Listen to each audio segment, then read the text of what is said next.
Isodatia Cormeco, Tibiosi Camere Agotako,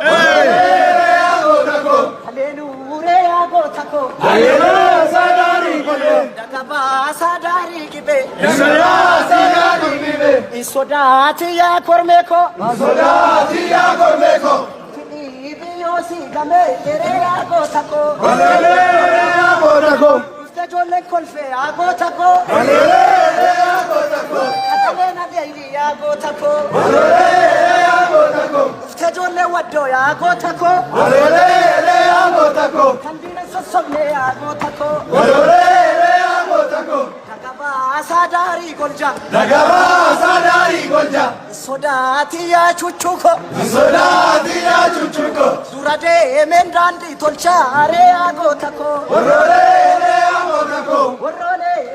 Agotako, Dagaba Sadari Golja, Dagaba Sadari Golja, Isodatia Gateko, Sodatia Cormeco, Isodatia Gateko,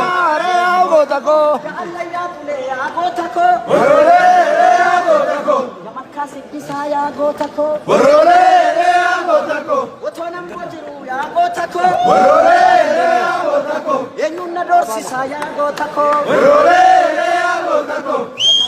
Sadari Gibe, Dagaba Sadari Gibe, Hallelujah Cormeco, Hallelujah Agotako, Hallelujah Sigame Agotako, Hallelujah Agotako, Orole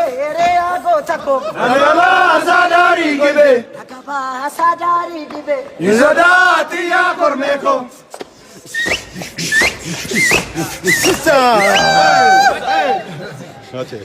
Hachalu.